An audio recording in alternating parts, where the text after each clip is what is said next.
Chapter 21. Douluo's Choice. When Yeshi spoke, a flash of barely contained killing intent crossed Douluo's eyes, and his hands tightened into fists. He was about to move when he noticed Ling Yuan standing beside Yeshi and let the impulse go. Douluo was not easily swayed by force or flattery. His only concern was his granddaughter, Yan. If Yeshi could really cure him of the Bilin snake poison, giving the medicinal garden in Sunset Forest to her would be acceptable. The garden's primary purpose for him had always been keeping that poison in check. What irked him most was the condition of serving her for 10 years. Douluo feared no loneliness. What he feared was having his freedom taken away. He turned the teacup in his hand, thoughts flickering across his face, and fixed his gaze on Yeshi. "Can you really detoxify me?" His voice had calmed. Yeshi, who had paused at the main hall's entrance, smiled when she heard the question. She knew that asking it meant the decision was nearly made. "Of course I can." "No need to doubt me," she added. "And I'll make one more promise. I won't restrict your freedom. Unless absolutely necessary, I won't ask anything of you." She held up a finger as she spoke, as if sealing her sincerity with that added condition. Douluo let out a low hum. "I'll think it over. I'll give you an answer tomorrow." He set the teacup down, folded his hands behind his back, and walked toward his residence. Yeshi watched him go with a small smile, then returned to the main hall to deal with the next matter, fourth Prince Xuebeng. "Sister Tianyao, take Xuebeng with you. It's time to go back to the hotel," Yeshi said as she entered the hall. Xuebeng sat on the floor with a bruised, swollen face. Tianyao lounged in a chair, casually eating fruit and keeping a ready eye on him as if she might move at any second. She was about to lift him up when Ling Yuan stepped in first.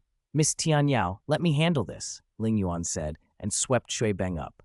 His injuries were only superficial. Ling Yuan barely paid him any attention as she set him upright. "All right, then." Tianyao agreed and came to Yeshi's side. As they prepared to leave the mansion, Yun Jin, the former owner, approached. "Young miss, I'll have the mansion tidied in 2 days," he said respectfully. "You can move in then." Yeshi nodded lightly.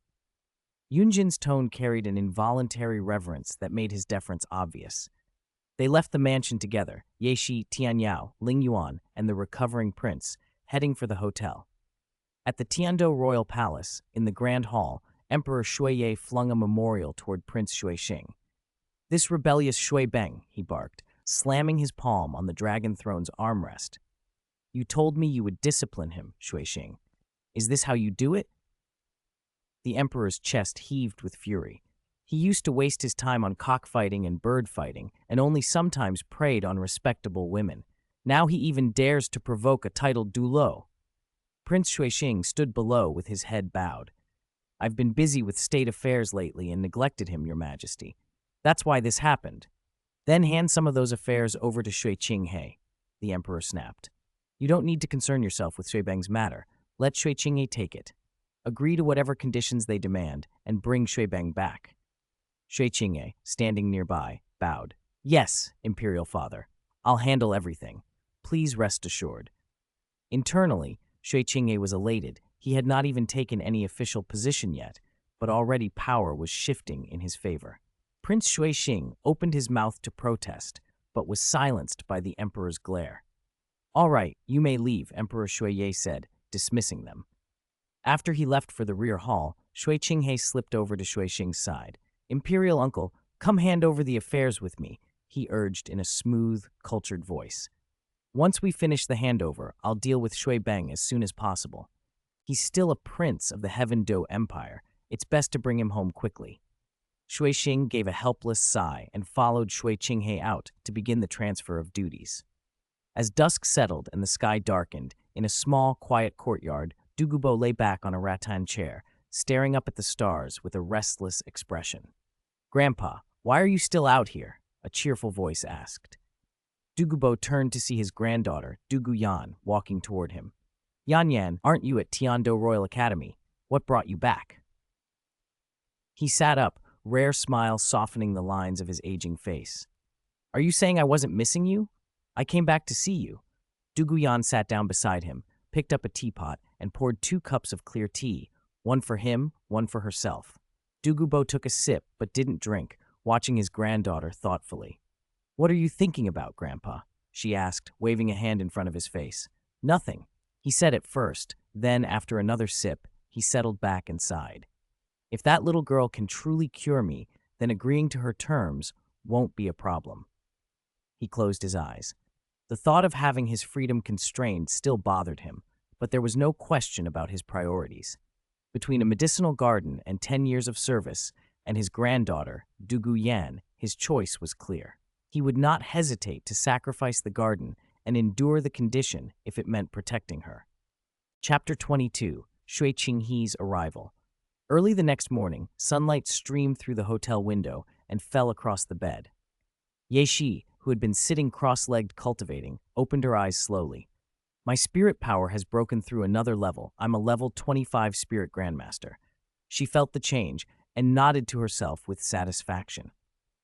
After a quick wash, she opened the door and found Ling Yuan standing in the hall. "Second, miss, breakfast is ready," Ling Yuan said with a faint smile. "Thank you, Elder Ling Yuan," Ye Shi replied, then followed her to the dining room.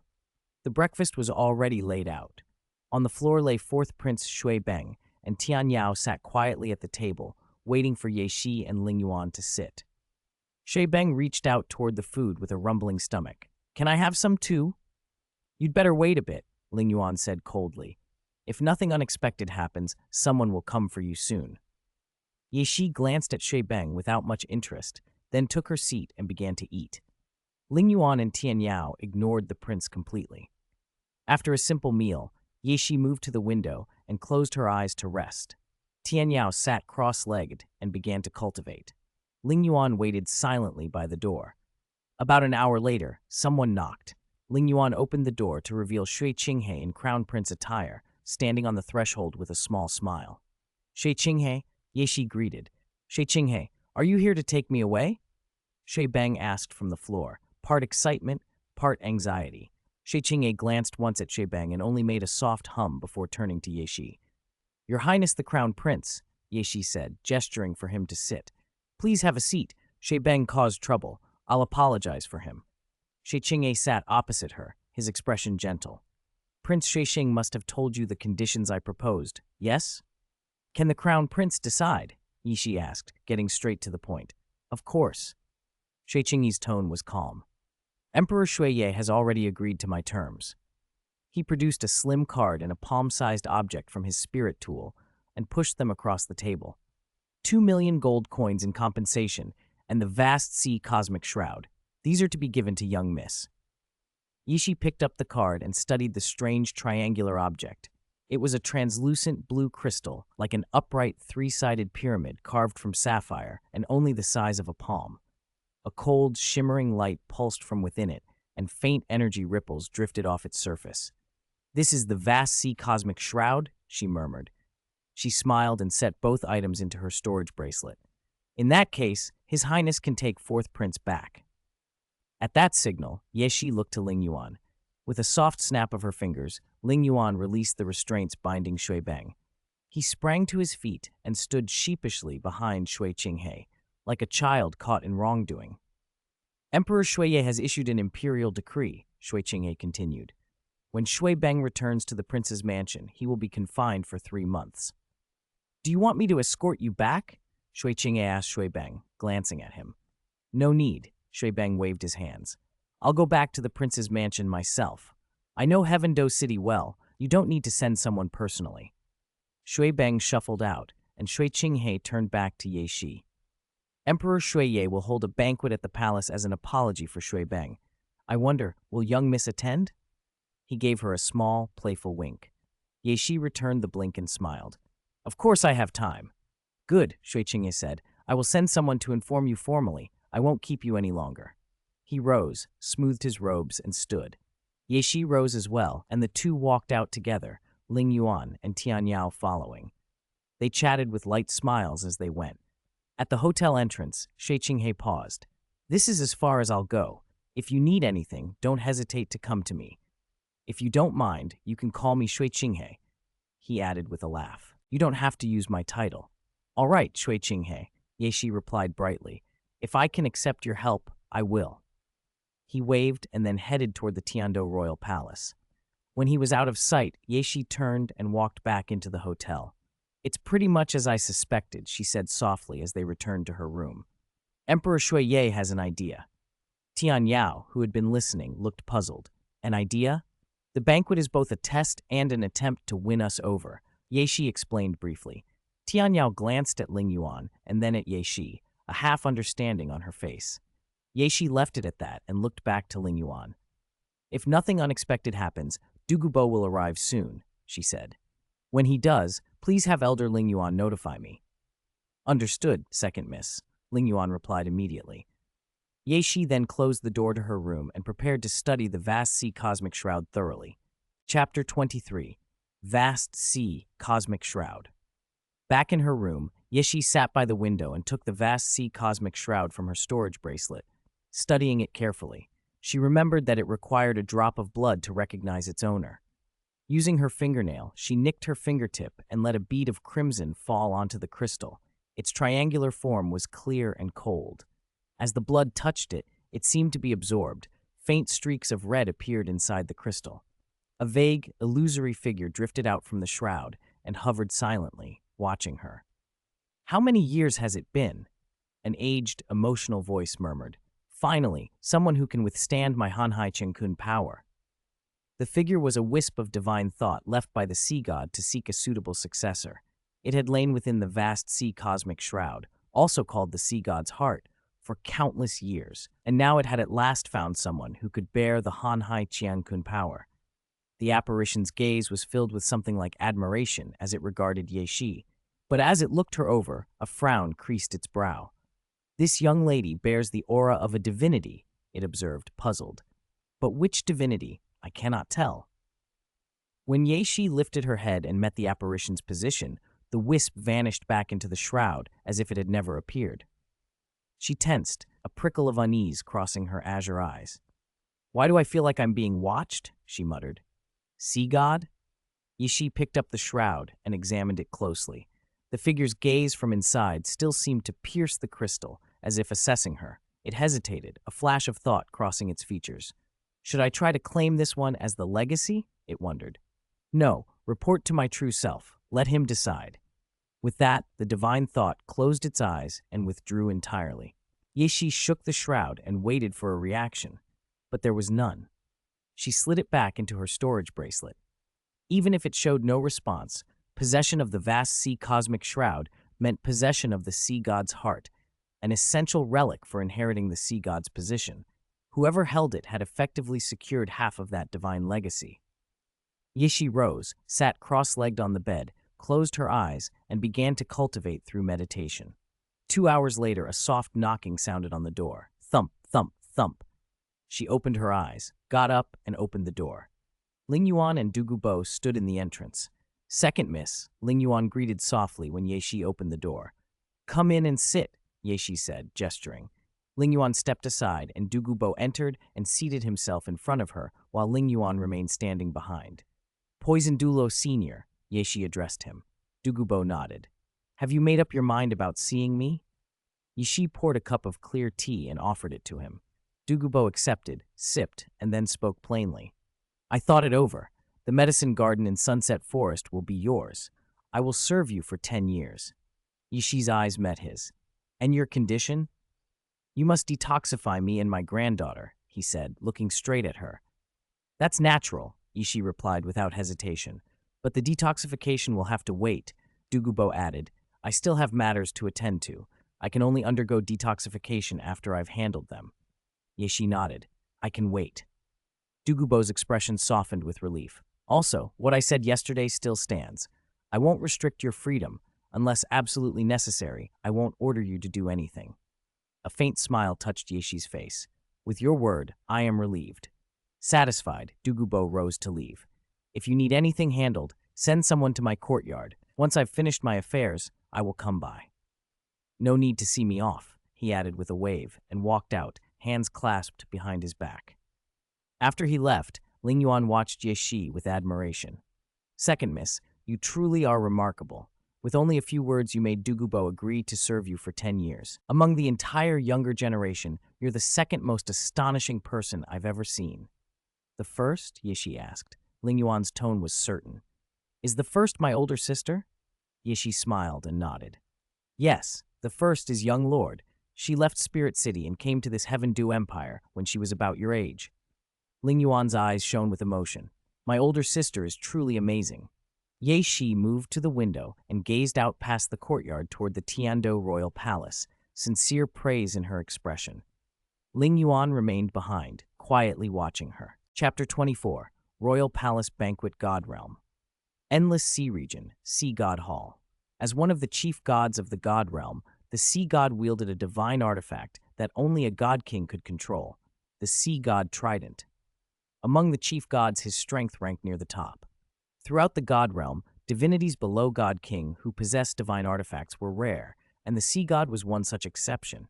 It was precisely because of his immense power that his status in the God Realm was so high.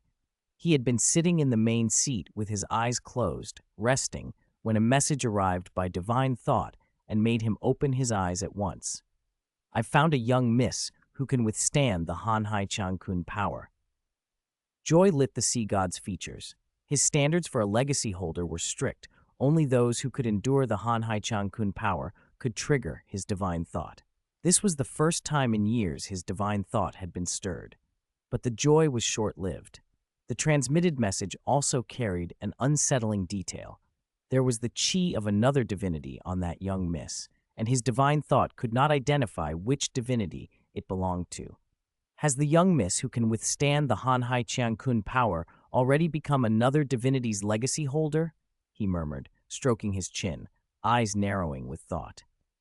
Then again, the presence of another divinity's chi might not mean she's a legacy holder. Perhaps she merely attracted someone's attention. If she truly is someone else's legacy holder, openly snatching her wouldn't be in line with the God Realm's rules. Should I consult the law enforcement officer, the Asura god? A sharp glint flashed in his eyes. Without further delay, the Sea God rose and left the divine hall, heading straight for the Asura god's divine hall. Meanwhile, on the continent, Ye Shi, Tian Yao, and Ling Yuan stepped out of the inn to find a carriage before them bearing the emblem of the Tiando royal family. Shui Qinghe stepped from the carriage and approached Ye Shi. A banquet has been prepared at the Tiando royal palace. My father asked me to fetch you. Shui Qinghe's voice was gentle, like a warm breeze. Then we'll trouble you, Shui Qinghe, Ye Shi replied with a smile, and the three climbed into the carriage. The carriage moved off slowly, deliberately. Shui Qinghe had arranged it that way. The dishes at the banquet are rare and delicious, Shui Qinghe said, glancing at Tian Yao with a faint smile. I heard young Miss Ye Shi mention that young Miss Tian Yao has a large appetite, so you may eat more later. Tian Yao blinked in surprise, then looked at Ye Shi with a puzzled expression. She knew she had a big appetite, but she didn't expect it to be announced. Ling Yuan's lips moved slightly. She sent a silent transmission to Tian Yao. Eat a lot, talk less. Leave the talking to second miss. Tian Yao nodded earnestly in reply. Soon the carriage stopped at the gates of the Tiando royal palace. Shuiqing led them into the main hall. On the main seat sat Emperor Shuye, and beneath him were 4 tables laden with a variety of delicacies. Greetings, Imperial Father. Xinghe bowed twice. Your Majesty. Ye Shi and the others offered a slight bow as a sign of respect. No need for formalities, Emperor Shuye replied, rising to his feet. This banquet is meant to apologize on behalf of my disappointing son, Shui Beng. He gestured for them to sit and then scrutinized Ye Shi and her companions with keen interest. You are too kind, Ye Shi said evenly. What happened before was inappropriate on our part. We hope your Majesty will not blame us. Emperor Shuye waved the remark away as if unconcerned, then shifted to another subject. You all carry yourselves with extraordinary bearing. You must be disciples of a great sect. Who are your elders? He watched Ye Shi and Tian Yao carefully for any reaction, but Tian Yao only looked hungrily at the food, giving no hint. We're from a reclusive sect, Ye Shi answered. The elders went into seclusion many years ago. That's a pity. I would have liked to pay a visit. The emperor turned his attention to Ling Yuan. And who is Elder Ling Yuan? She is an elder of our sect, Ye Shi replied plainly. The elders were worried about our safety when we ventured out, so they arranged for Ling Yuan to protect us. I see.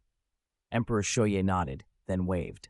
Palace maids brought over some fruit drinks. You are still young, so we had someone prepare something delicious for you. Please, don't be shy. Eat your fill. Then we won't be polite. Yishi picked up her chopsticks and sampled the food with unhurried composure. Emperor Shuiye tasted the dishes as well, easing the atmosphere. From now on, if you need anything in Tiando City, you can always go to the Crown Prince, the emperor said, nodding toward Shui Qinghe with a faint smile. Shui Qinghe already mentioned this to me this morning. Shui Qinghe had told him, if I truly need help, I will naturally go to Shui Qinghe, Ye Shi said, smiling at Shui Qinghe. The emperor cast an approving glance at his son. He had been pondering how best to get closer to Ye Shi and her companions, and now found his son had already taken the initiative. It pleased him to see how at ease she seemed with Shui Qinghe. Chapter 25, Late Night Conversation. When Emperor Shuiye met Shui Qinghe's gaze, a smile spread across the younger man's refined features. Shui Qinghe inclined his head to the emperor and then resumed his conversation with Ye Shi. Emperor Shuiye watched them with a satisfied nod. He did not interrupt, he simply listened. To him, their talk seemed harmless and wholly advantageous. He even hoped Shui Qinghe might pull Ye Shi closer to the Heaven Dew royal family. He didn't yet know the full extent of the power behind Ye Shi, but he knew at least one thing for certain. A titled Douluo was connected to her. That kind of strength was worth the Heaven Dew family's effort. His gaze drifted down to the little girl seated below. She was only 8 or 9, exactly the right age to win over. As the sun set and the palace dimmed, Ye Shi and Shui Qinghe continued talking, while Lingyuan and Tianyao leisurely enjoyed the remaining delicacies. Emperor Shuiye remained in the main seat, lost in thought. After checking the time, Ye Shi stood and bowed toward the emperor. Your Majesty, it's getting late. We should head back. She looked at Shui Qinghe with a touch of reluctance, as if she wanted to keep talking. Emperor Shuiye inclined his head. Very well, have Shui Qinghe escort her. Then we'll trouble Shui Qinghe, Shui Qinghe said with a gentle smile. Ye Shi smiled in return, delighted. Shui Qinghe made a polite gesture, and his voice was like a warm breeze as he led Ye Shi toward the palace exit. Lingyuan and Tianyao followed quietly behind. When they had left, Emperor Shuiye waved to the palace maids to have the hall tidied, then remained seated, waiting for Shui Qinghe's return. About 20 minutes later, Shui Qinghe re-entered and bowed before the emperor. Father. The emperor replied, beckoning him to rise. Qinghe, what do you think of this little girl, Ye Shi? Shui Qinghe considered for a moment. She's worth cultivating. Both her innate talent and whatever power stands behind her make her worth winning over. Emperor Shuiye smiled with approval. You're right. She seems to like you. Spend more time with her. Do it slowly, he added more seriously. Don't rush. Rest assured, father, Shui Qinghe answered with confidence. I know what to do. The emperor's eyes shone with pride as he studied Shui Qinghe. The young man seemed more and more like a worthy successor, far superior, in the emperor's mind, to 4th Prince Shui Beng. It's late. You should return to your residence and rest, Emperor Shuiye said as he rose and walked back toward the inner hall. Yes, father. Shui Qinghe bowed and left. Back at his residence, Shui Qinghe sat in the main room, looking out the window toward the palace gates. Shilong, prepare. We leave the imperial palace tonight. The name was barely out of his mouth when Shilong appeared and bowed. He said nothing further and retreated to make the preparations. Meanwhile, at the hotel, Ye Shi, Lingyuan, and Tianyao sat together. Elder Lingyuan, Sister Tianyao, Ye Shi said softly, tomorrow we'll go to Dugubo's residence. She poured herself a cup of water as she spoke. Lingyuan nodded. Yes, second miss. Tianyao, sitting close by, brightened. Will young lord be coming tonight? She might be late, Ye Shi said calmly. Then I'll wait here with you, Tianyao offered. All right, Ye Shi nodded. I'll go back to my room first. If you need anything, call me. Lingyuan bowed and left. Once they were alone, Ye Shi took out paper and pen and began to write. Tianyao, seeing her concentration, did not disturb her. She sat cross-legged on the bed and began to meditate. When Ye Shi finished, she reviewed the letter carefully, found nothing to change, and sealed it in an envelope. She finally leaned back and let her sapphire blue eyes close, preparing to rest. A knock startled them both. They opened their eyes at the same time, and Tianyao went to answer. The door swung open to reveal Qian Renshui in a pale golden palace gown. Shi Long stood behind her, silent and attentive. "Young lord," Tian Yao greeted, excitement in her voice. "Long time no see, Tian Yao," Qian Renshui said as she entered. She moved to sit beside Ye Shi and stroked her hair gently. "Xiao Shi, you handled the Shui Beng matter very well. You might not know, but much of Prince Shui Xing's authority has already been transferred to me," Qian Renshui added with a pleased smile. Ye Shi returned the smile and slid the sealed envelope to Qian Renshui. "Sister, please read this. If there are no problems, I'd like Yang Wushuang to personally deliver it to the Breaking Clan." Chapter 26, Clear Understanding. Qian Renshui took the envelope, opened it, and studied the letter inside carefully. "You want to subdue the Breaking Clan?" She finished reading and looked at Ye Shi with surprise. "To be precise, also the Defense Clan." Ye Shi nodded, her expression grave. "As far as I know, it's almost impossible for the Breaking Clan and the Defense Clan to agree to join Spirit Hall." Qian Renshui slid the letter back into the envelope but didn't object to Ye Shi's assessment. "True, it's almost impossible for them to accept joining Spirit Hall, but I don't intend to make them members of Spirit Hall." Ye Shi met her gaze, calm as ever. "Xiao Shi, you mean?" A sharp light flickered in Qian Renshui's eyes. "Sister, it's exactly what you're thinking." "How confident are you?" Ye Shi asked quietly. 70%, Qian Renshui said. "That's worth trying. How will you deal with the problems that come afterward?" Ye Shi asked. "There's a way," Qian Renshui replied. Ye Shi pointed toward the Tiando Royal Palace. Qian Renshui followed the gesture, a thoughtful expression crossing her face. "The initial operations start with the Tiando royal family?" Qian Renshui's tone left no room for doubt. "Exactly. Shui Qinghe is a perfect breakthrough point." Ye Shi smiled faintly. "All right, I'll handle matters in the palace." Qian Renshui nodded. As they spoke, Tian Yao sat on the bed, staring blankly at them. She had listened to most of the conversation. She understood the beginning, but toward the end, she'd completely lost the thread. Still, her instincts told her the two had just finalized something important. "Tian Yao, did you understand what I just said?" Qian Renshui asked softly. "No," Tian Yao answered without hesitation. "I didn't." "Then why didn't you ask?" Qian Renshui asked.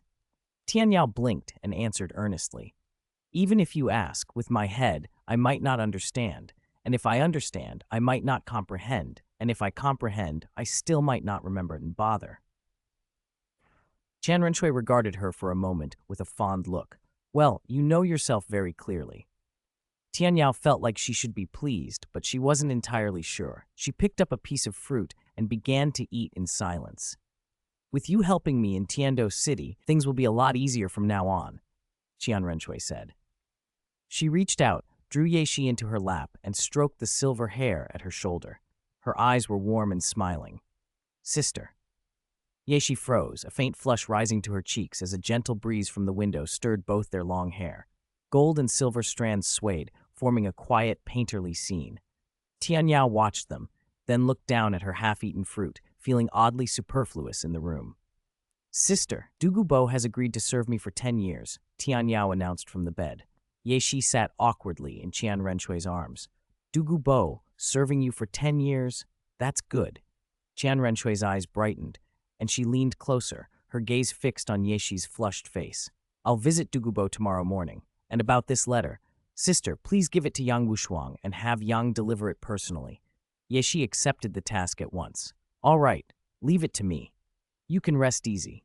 Qian Renshui smiled, her features softening as she drew even closer, her light golden eyes studying Ye Shi's blue ones. The distance between them closed. Ye Shi, face inches from Qian Renshui's, was momentarily stunned. Qian Renshui saw the reaction and smiled more brightly. A crisp chewing sound cut through the quiet. Both women turned to see Tian Yao quietly eating fruit. She turned her head as if nothing was happening and pretended not to notice. "It's about time," she said, standing. "I should head back." "We'll talk again," Qian Renshui said, setting Ye Shi down and rising to leave. "Goodbye, sister," Ye Shi said. Qian Renshui walked to the door, hands clasped behind her back, steps light and cheerful. At the doorway stood Shi Long, who bowed respectfully. "Young lord," Qian Renshui greeted. "Second miss," Shi Long replied with deference. Ye Shi inclined her head politely. "Elder Shi Long." Qian Renshi nodded to him and departed with Shilong following. Only after their figures disappeared did Yeshi close the door and return to the room. "I'm going back to cultivate," Tian Yao said as she walked out.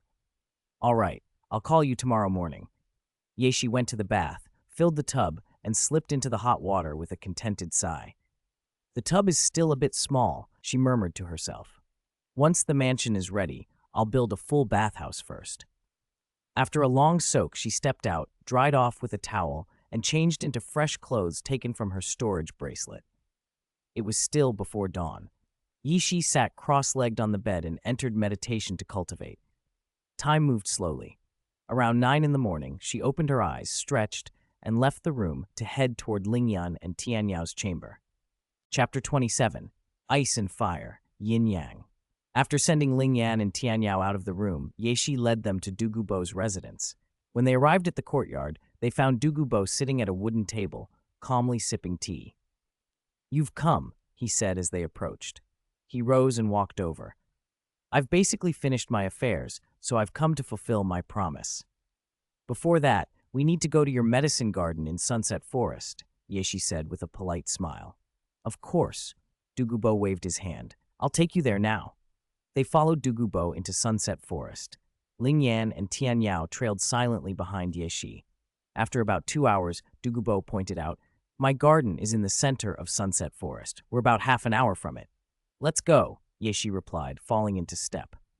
The forest was alive with occasional beast cries, but with two titled Douluo, Dugubo and Lingyan, escorting them, Yeshi and Tianyao moved unimpeded. Soon, an unusual landscape appeared. A volcano, an ice peak, and a ring of poisonous mist. Dugubo gestured to the mist. "I set up this poison array to stop intruders. Follow me closely. I'll take you inside." The array didn't concern Lingyan. Dugubo had no need to warn her. It had no effect on a titled Douluo. Yeshi and Tianyao nodded and followed him into the array, while Lingyan inspected it with interest. Beyond the array, a steep mountain rose ahead, broken and jagged, yet their footing felt as steady as flat ground. 10 minutes later, they stood at the summit and looked down into a strange inverted conical depression. Humid air and waves of heat rolled up from its depths. "My medicine garden is down in that depression." "Let's go," Dugubo said, stepping toward the slope. Yeshi released her slaughter angel spirit. As it fused to her, 2 spirit rings, one yellow, one purple, appeared beneath her feet and black wings unfurled on her back. She glided down into the well-like hollow. Tianyao balked at the height. "Isn't this a bit high?" she murmured, glancing down. Lingyan understood and took Tianyao's hand, guiding her down. When Yeshi landed, she retracted her spirit and scanned the ground. Supreme quality medicinal herbs carpeted the depression, cinnabar lotus for fire poison, top-tier snow silkworm cordyceps, and many other rare specimens. "How about that? My medicine garden isn't shabby, is it?" Dugubo said beside her, a pleased smile splitting his weathered face. "These are mostly supreme quality, some even I don't recognize." Yeshi's eyes gleamed at the sight of the herbs. "If you'll wait a moment, senior, I can help detoxify you." "Very well." Dugubo found a place to sit and began to close his eyes. "After you detoxify me and my granddaughter, this garden will be yours. Pick whatever you want." The ice and fire yin yang. Well, naturally nourished extraordinary immortal herbs and boosted their growth tenfold. Paradise for plant-type formations, Yeshi thought, a smile tugging at her lips. Yeshi led Tianyao and Lingyan deeper into the depression. The vegetation grew denser, and soon they came to a lake divided down the middle, half milky white, half fiery red, forming a perfect Tai Chi pattern.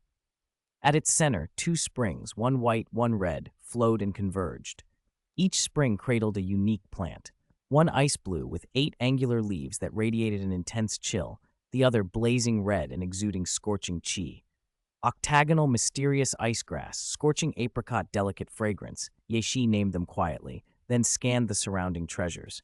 She recognized a host of immortal herbs: yearning heartbroken red, Chiluo tulip, coxcomb phoenix sunflower, narcissus jade bone, chi rongtong tian chrysanthemum, 8-petal immortal orchid, gaze through autumn water dew, black jade divine bamboo, earth dragon golden gourd, snow-colored swan kiss, Yuxiang Chiluo immortal treasure, brilliant golden flowing cloud grass, dark snow red exquisite, and the 9-rank purple ji, though the last wasn't an immortal herb. Dark snow red exquisite could purify and enhance spirit attributes and paired well with Narcissus jade bone that she would keep. Brilliant golden flowing cloud grass boosted light attributes, pairing scorching apricot delicate fragrance with octagonal mysterious ice grass would be perfect for her sister. Coxcomb phoenix sunflower would suit Elder Ling Yan, and with 9-rank purple Ji, it would strengthen foundation and origin. Earth dragon golden gourd could be used by Tian Yao. She considered combinations as she collected specimens, tailoring each choice to the recipient who would benefit most. Only one immortal herb remained nearby, snow-colored swan kiss. Yeshi approached it, enveloped her palm with spirit power, and carefully plucked the delicate blossom. Chapter 28. Willing to die for young Misk. After plucking the last snow-colored swan kiss, Yeshi returned to where Ling Yuan and Tian Yao waited. She took the coxcomb phoenix sunflower and the 9-rank purple Ji from her storage and offered them to Ling Yuan. Elder Ling Yuan, your spirit type is the blazing spirit phoenix, Yeshi said with a smile. This coxcomb phoenix sunflower is perfect for you. The 9-rank purple Ji will help strengthen your foundation and stabilize your cultivation. Ling Yuan stared at the herbs in surprise. Second, miss, these are for me? Yeshi nodded seriously. Yes, they're for you. Then Yeshi took out the earth dragon golden gourd and handed it to Tian Yao. Sister Tian Yao, this is for you. She carefully explained how to absorb the herbs and warned them of the necessary precautions. Tian Yao, holding the gourd, spoke softly as Yeshi prepared to leave. I already stored mine in advance. You two absorb them first. I'm going to detoxify Senior Dugu. Yeshi nodded and went back the way she had come. Ling Yuan and Tian Yao exchanged glances, sat cross-legged, and began to absorb the herbs exactly as Yeshi had instructed. Nearby, Dugu Bo, who had been resting with his eyes closed, opened them when he sensed someone approaching. Have all the medicinal herbs been picked? He asked when Yeshi drew near. Yes, Yeshi replied. I'm here to detoxify Senior now. She produced a set of detoxification tools from her storage bracelet and placed them before him. Senior, I know the detoxification method, but this is my first time performing it. Please forgive me if I'm inexperienced. Dugu Bo waved a hand. Don't worry, go ahead. He had expected a child like Yeshi to be inexperienced. Knowing the method at least was already impressive. Yeshi began the detoxification, following the technique she had learned from the original account. Though her movements were a little tentative, Dugu Bo felt the poison's backlash ease within his body, clear proof her method worked. After a while, Yeshi put away the tools. Senior, there are still a lot of toxins in your body. It will take time to cleanse them completely. Dugu Bo smiled faintly. I'm not in a hurry, but heal me first before working on my granddaughter. Yeshi agreed at once. Of course, I will do exactly as you asked. If you ever need anything in the future, tell me, Dugu Bo added, reaching out to pat Yeshi on the shoulder, admiration in his eyes. Footsteps sounded behind them.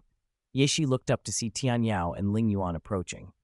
Elder Ling Yuan, Sister Tian Yao, have you finished absorbing? How are the effects? She asked. Tian Yao's face shone with joy. The effect is excellent. My spirit power has now reached the bottleneck of rank 30. Her original spirit rank had been rank 24. After absorbing the Earth Dragon Golden Gourd, she had leapt to the bottleneck of rank 30. It was a staggering improvement. She could not hide her excitement. Ling Yuan, however, stepped forward and knelt on one knee before Yeshi. Young miss, she said solemnly, eyes steady. From this day forth, Ling Yuan is willing to die for you. Her tone left no room for misunderstanding. The coxcomb phoenix sunflower and the 9-rank purple Ji had taken full effect. Ling Yuan's spirit power had risen from rank 92 to rank 95. She was now only one step away from rank 96. The sudden surge left her resolute. She would protect Yeshi at all costs.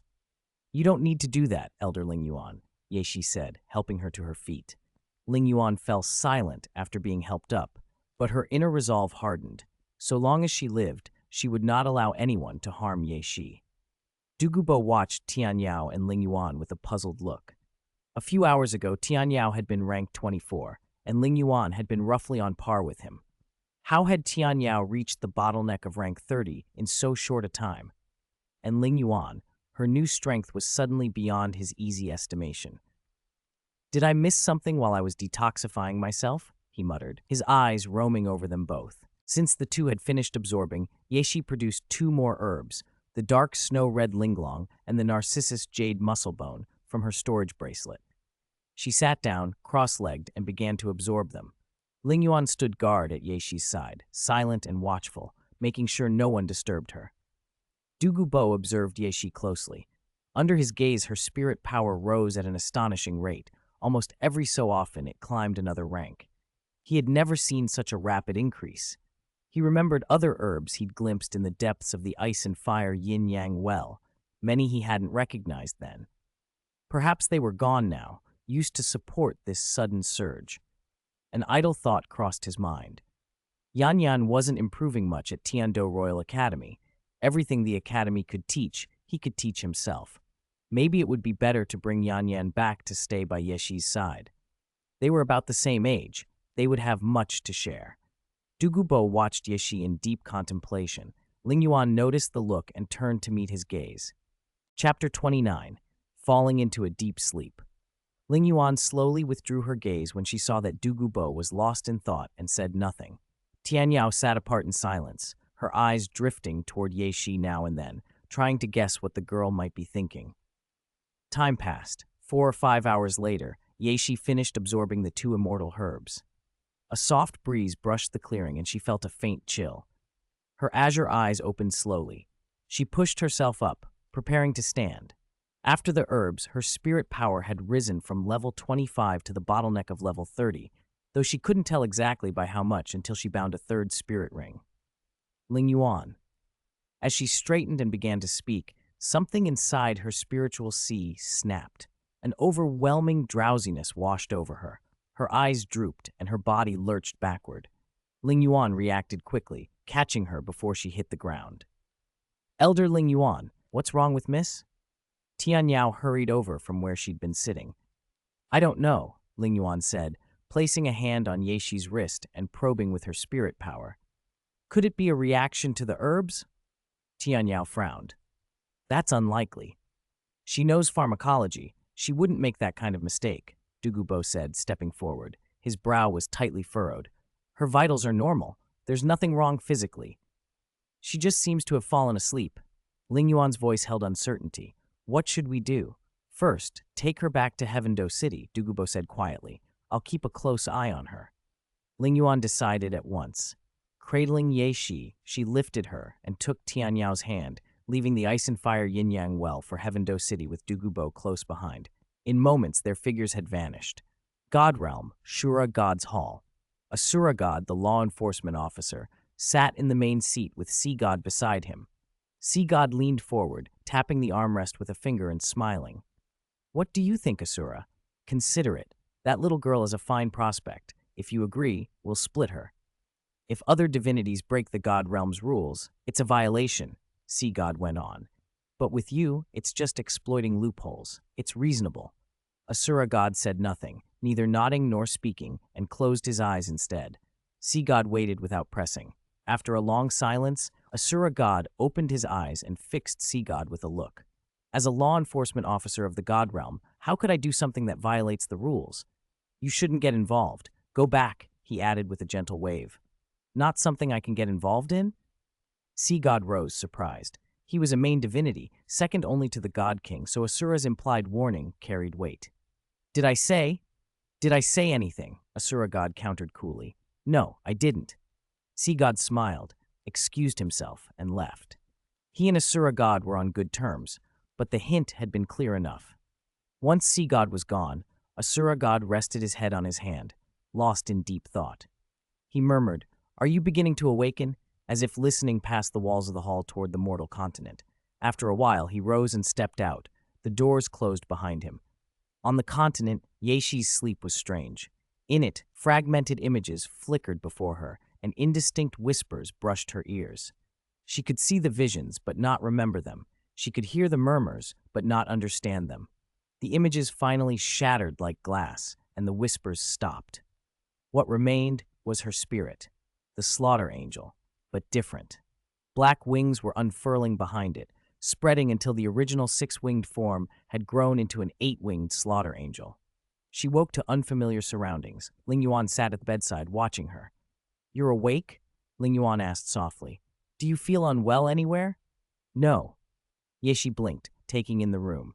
"Elder Ling Yuan, how long was I asleep?" "5 full days, counting today." Ling Yuan rose and poured a glass of water, handing it to her. "Nothing happened in Heaven Dew City while you slept. Dugubo checked on your condition every day," she added. "I haven't told the young lord about your deep sleep." Yeshi took the water and drank slowly. Ling Yuan kept one hand on her wrist, only relaxing after she confirmed that Yeshi's pulse and body were indeed fine. Yeshi set the cup of water on the table and climbed out of bed, eyes sweeping over the unfamiliar room.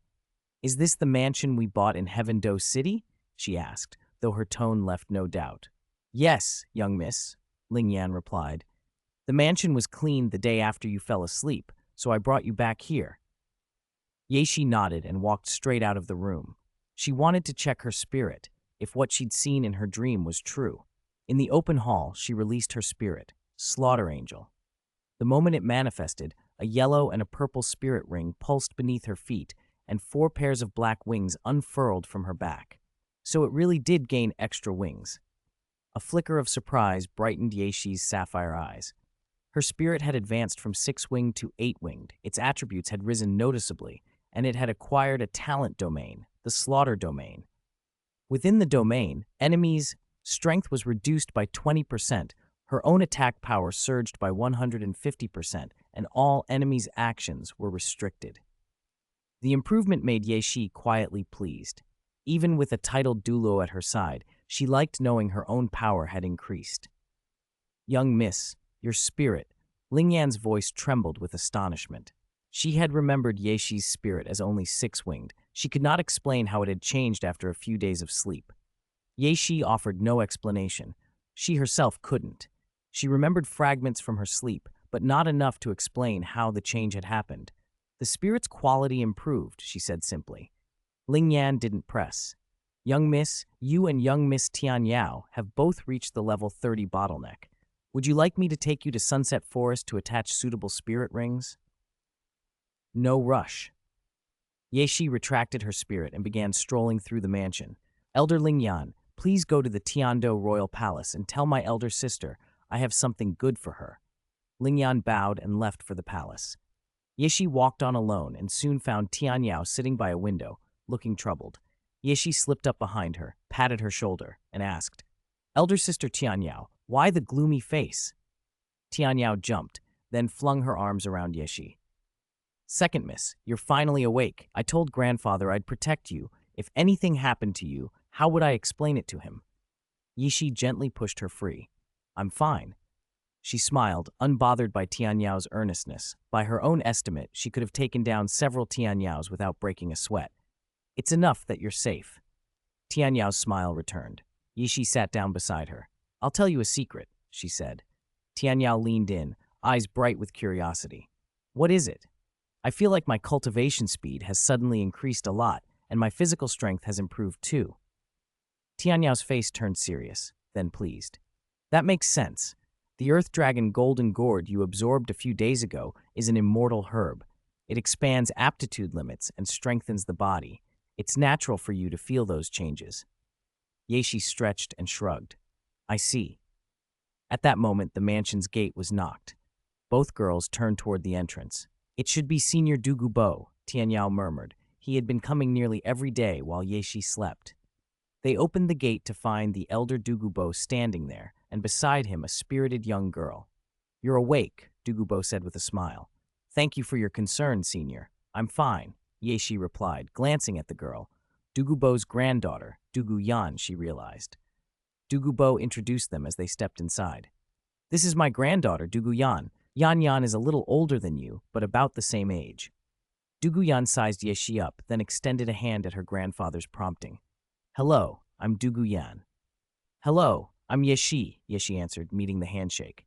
As Dugu Yan passed, Tian Yao gave a quick introduction too. The 4 of them sat in the main hall, while Dugubo's eyes kept flicking to Yeshi, as if he were weighing his words. "Senior, is there something you wish to say?" Yeshi asked. Chapter 31. Catching a Spirit Ability, Bare-Handed. When Yishi finished speaking, Dugubo waved his hand gently. "There's nothing wrong with me," he said. "I only thought you two are about the same age, so I wanted to introduce you." He nodded toward the girl sitting beside him. "Senior, I've long wanted you to meet my granddaughter. She's the famous genius of Qian Daoliu Academy. Her poison mastery is a deep inheritance from me." Ye Shi exchanged pleasantries and smiled politely at Duguyan. "I've heard my grandfather mention you often. At just 9 years old, your spirit rank has already reached the bottleneck of rank 30. Such talent is rare across the continent. My grandfather praises you constantly." Duguyan lounged in her chair, idly picking at the emerald paint on her nails, her gaze flicking toward Ye Shi in the main seat. She'd been hearing her grandfather praise Ye Shi nonstop these past few days. Curiosity warred with a little resentment. This was the first time she'd seen Dugubo heap such praise on someone else, and he'd never praised his own granddaughter so highly. "You're flattering me, senior," she said. Ye Shi remained modest, a gentle smile on her face. Dugubo spoke up. "At 9, someone whose spirit rank reaches the spirit elder bottleneck of 30 is rarer than phoenix feathers or Qilin horns." Although Yesi was technically still at the rank 30 bottleneck, she was only 1 spirit ring away from being a 3-ring spirit elder, so Dugubo's praise wasn't misplaced. Duguyan glanced at her grandfather, then back at Yeshi. "I'm currently rank 29 spirit grandmaster. Our ranks are close. Shall we take this outside and spar?" She nodded toward the open courtyard, battle intent flaring in her eyes. Duguyan admitted that in raw cultivation talent she wasn't as gifted as Yeshi. Yeshi had already surpassed her despite being younger, but when it came to sparring, Duguyan was confident. Among spirit masters of the same rank at Tiando Royal Academy, she was near the top. Yeshi didn't answer Duguyan directly at first. She looked to Dugubo for permission. Tian Yao, seated beside Yeshi, brightened at the prospect of a fight and almost volunteered to step in, but she fell silent when Yeshi didn't ask. "Xiao Shi, if it's inconvenient, you can refuse," Dugubo said with an amiable smile. Yeshi considered for a moment and agreed. Duguyan smirked. "All right, let's begin." They moved outside. Dugubo and Tianyao rose to the sidelines to watch. Yeshi and Duguyan faced each other in the open space. Duguyan, Spirit Bilin Snake, rank 29 Spirit Grandmaster, Duguyan announced, then released her spirit. A yellow spirit ring appeared at her feet. Yeshi, Spirit Slaughter Angel, rank 30, Yeshi replied, but she did not release her spirit. She simply watched Duguyan carefully. Duguyan narrowed her eyes at Yeshi's refusal to release. "You're not going to release your spirit?" "For a spar like this, I don't find it necessary," Yeshi said calmly, though her blue eyes were thoughtful. This was her first time facing Duguyan, but Yeshi judged Duguyan to be a strong top-tier peer who wouldn't require Yeshi to unleash her spirit fully to handle. When she had sparred with Tian Yao in Spirit City, she'd been able to hold her own without releasing her spirit. Now, with improved spirit quality, Yeshi felt even more confident. Duguyan bristled at the implied slight. "Are you looking down on me?" "Not at all," Yeshi said, serene. "Just fight until one yields." Yeshi channeled a faint fluctuation of spirit power in her hand and watched Duguyan closely. Duguyan attacked first. Her fair fingers curled into a fist and struck with a tail-like sweep, the motion fluid and fast. The wind whistled, ruffling Yeshi's hair. Yeshi extended a hand, intercepting the blow. The force transmitted up her arm. She assessed it instantly. Her other hand snapped forward, a controlled punch to Duguyan's lower abdomen that only forced her back a few steps. No real harm intended. Dugubo murmured to himself as he watched. "I underestimated her," he said under his breath. The difference was already visible. Duguyan steadied herself, a more serious look settling over her features. She muttered a reminder. "Be careful. Remember to fully release your spirit." At her words, a second yellow spirit ring flickered into being at her feet. She'd initially released only a single ring. Now she opened up further. Yeshi replied and readied herself. Dugubo shifted, prepared to step in if either combatant was hurt. Duguyan's legs sliced through the air in a sweeping motion like a snake's tail. Yeshi raised an arm to block. The two strikes met. A violent gust radiated outward from their bodies. "Tian Yao!" someone cried. Tian Yao's eyes widened in disbelief. She caught a spirit ability, bare-handed. The collision left a shock of energy between them, and in that instant, everyone saw what had happened. Ye Shi, without releasing her own spirit, had intercepted and absorbed the impact of Du Guyan's Beelin Snake spirit strike with her bare hand, neutralizing it as if she'd grabbed and held a living weapon. Du Gubo's mouth twitched. He had expected Du Guyan to lose, but not by such a margin. Ye Shi's calm, precise control and the sheer difference in their effective strength were far greater than he'd anticipated. Chapter 32. Deeply struck Du Guyan. After the strike ended, Du Guyan froze. She watched Ye Shi only retreat half a step before steadying herself and couldn't recover for a long time. Du Guyan had seen people take spirit abilities barehanded before, but only in the spectacle of high-rank spirit masters overwhelming much weaker opponents. She had expected Ye Shi to release her spirit, to dodge, to use some trick, but never to simply accept the attack with her palm. What stunned her more was how little it cost Ye Shi. She had only stepped back half a pace. There's no need to continue, right? Ye Shi asked, rubbing the tingling numbness from her arm as she looked at Du Guyan calmly. She could take Du Guyan's spirit ability for two reasons, a strong physique and an external spirit bone on her arm, the bloodthirsty bone blade. Without that bone, Ye Shi might still have withstood the attack, but not so effortlessly. Du Gubo waved one hand. No need. He called Du Guyan back. Once she retreated to his side, he turned to Ye Shi. Xiao Shi, with what you've shown today, there are few among the younger generation who can consistently beat you. Ye Shi smiled and inclined her head. Senior, you flatter me. She walked over toward Tian Yao as Du Guyan hung her head and followed quietly back to Du Gubo's side, looking utterly defeated. Du Gubo said nothing. He only reached out and smoothed Du Guyan's hair. Then he asked Ye Shi in a low voice, Xiao Shi, when is your next detoxification? The next detoxification will be in 3 days, Ye Shi answered. My spirit power has reached the rank 30 bottleneck, and I need to go to the Spirit Beast Forest to attach a spirit ring. In 3 days, Du Gubo said, I'll come to your courtyard to help detoxify you. No need for the trouble. I'll come myself then, Ye Shi replied. I'll take Yan Yan back first, Du Gubo said, gathering Du Guyan under his arm as he started toward the mansion gate. I'll see Senior off. Standing at the entrance, Ye Shi watched the two figures recede until they were a short distance away, then reached out and closed the main door. Later, as they walked through the busy street, Du Gubo glanced at the silent girl beside him. Yan Yan, are you feeling down? He asked gently, stroking her hair. Grandpa, I didn't expect the gap to be so huge, Du Guyan said, looking up with a faint dullness in her eyes. Our spirit powers are about the same, but the difference in strength, it's enormous. That's normal, Du Gubo said. Anyone with innate spirit power of rank 7 or higher can be called a genius, but among geniuses, how many are truly prodigies? I haven't known Ye Shi long, but there's one thing I can say for certain. What's that?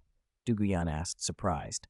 As long as Ye Shi doesn't fall by the wayside, she will stand at the top of the younger generation. The heights she can reach are unimaginable. His voice was calm, matter of fact. Du Gubo had seen many talented youths, but Ye Shi's combination of raw talent and visible resolve was exceptional. Even at 9 years old, she had reached rank 30 and had taken a spirit ability from a spirit master of the same rank with her bare hand. Each feat alone was rare on the continent. Together, they were almost unheard of. Du Guyan said nothing at first. After a long breath, she gave a thoughtful nod. What I said this morning, you should think about seriously, Du Gubo continued. Qian Daoliu Royal Academy can teach you many things, and I can teach you more, but people like Ye Shi are rare. If you follow her now, you will not regret it. I'll think about what you said, Du Guyan replied. She paused and glanced at the Qian Daoliu Royal Academy looming ahead. After a short bow to Du Gubo, she turned and entered the academy. Go on, Du Gubo said, hands clasped behind his back, and walked back towards his courtyard. Inside the academy, Du Guyan found a quiet corner and sank down. The moment Ye Shi had taken that spirit ability without flinching kept replaying in her mind. Time slipped by without her noticing. A cool voice, faintly otherworldly, cut through her thoughts. You're back. Du Guyan looked up to find Ye Lingling standing a little way behind her. Ye Lingling, what are you doing here? She asked, distracted. Just passing by, Ye Lingling said. She stayed standing a short distance off, not coming closer. Do you want to go to the mimicry cultivation grounds to train? Not in the mood, Duguyan replied, staring straight ahead. Something on your mind? Ye Lingling asked. Duguyan hummed and told Ye Lingling everything that had happened. When she finished, she looked at Ye Lingling and asked softly, Lingling, if it were you, what would you choose? Ye Lingling didn't answer directly. She stood silent for a long moment, lost in thought, then turned and started walking in a single direction without a word. The mimicry cultivation grounds are over there, Duguyan called. You're going the wrong way. Ye Lingling didn't slow her pace. I'm going home, she said simply, and kept walking. Duguyan watched her go, the question still hanging between them as she sat alone with her thoughts. The image of Ye Shi accepting that spirit ability with barely a move remained vivid in her mind, tugging at the choice she knew she would soon have to make. Chapter 33, Nine-Heart Begonia. Watching Ye Lingling walk away, Duguyan's face showed a flicker of confusion. Didn't she just say she was going to the simulated cultivation grounds? Why is she heading home? Though puzzled, Duguyan made no move and remained seated, quietly pondering.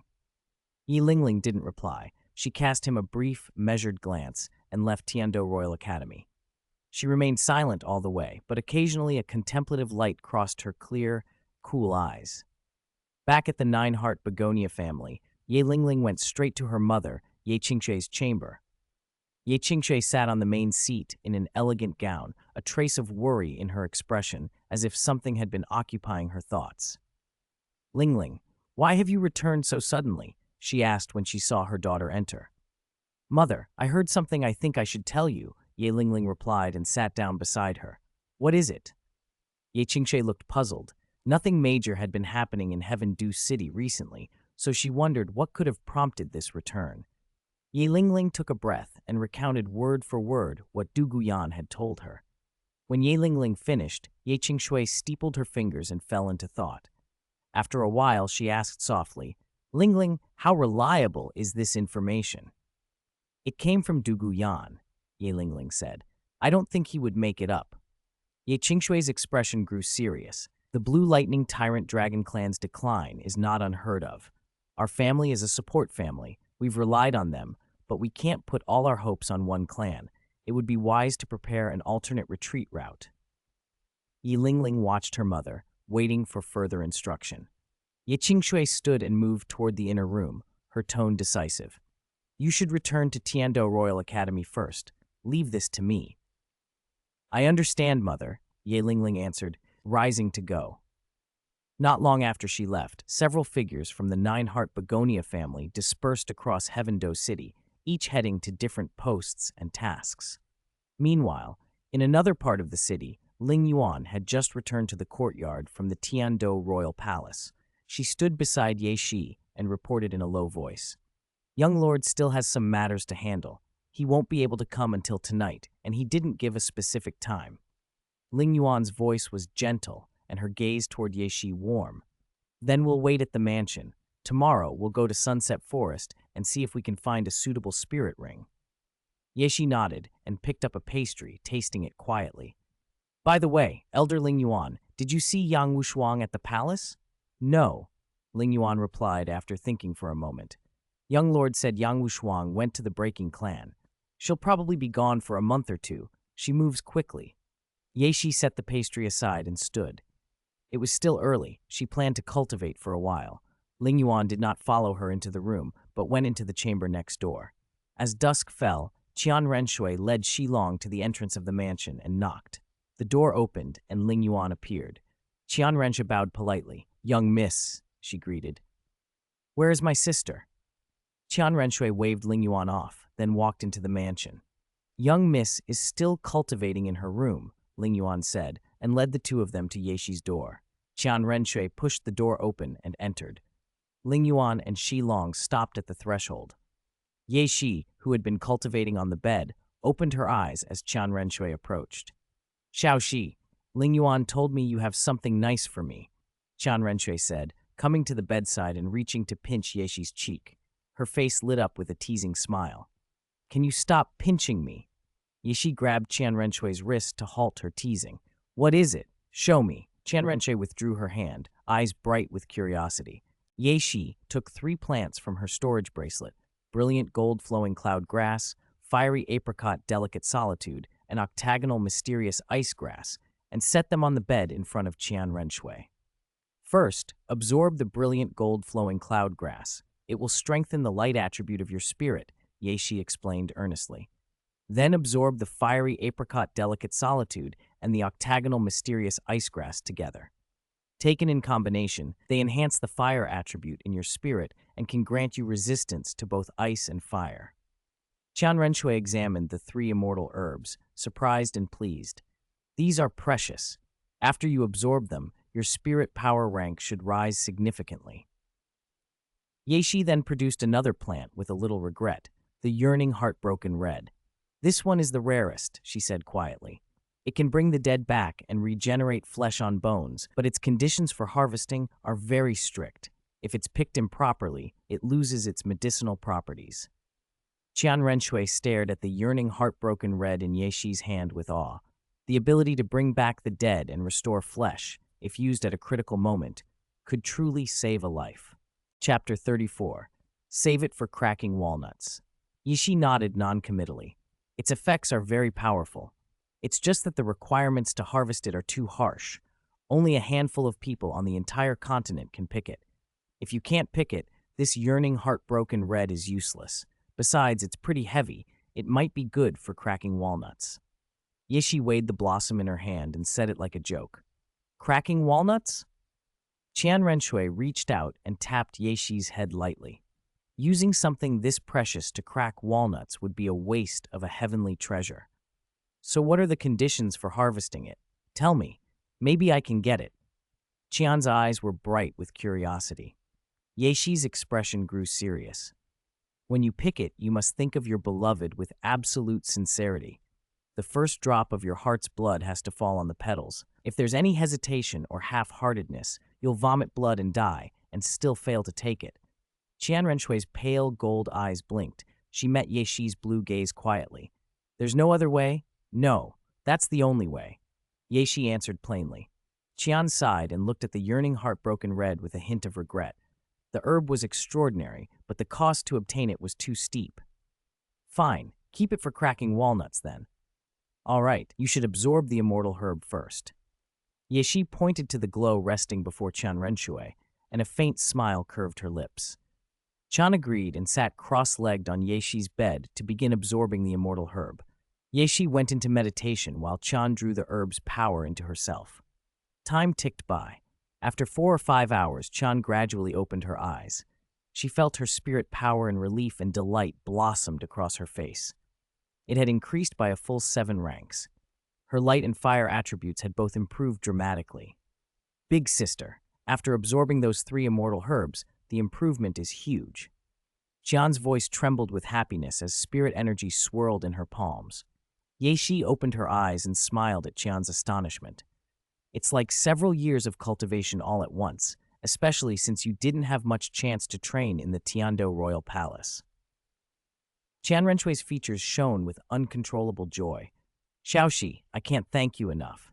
She reached out, hugged Ye Shi tightly, and smoothed Ye Shi's hair. I'll look after you as long as you need me.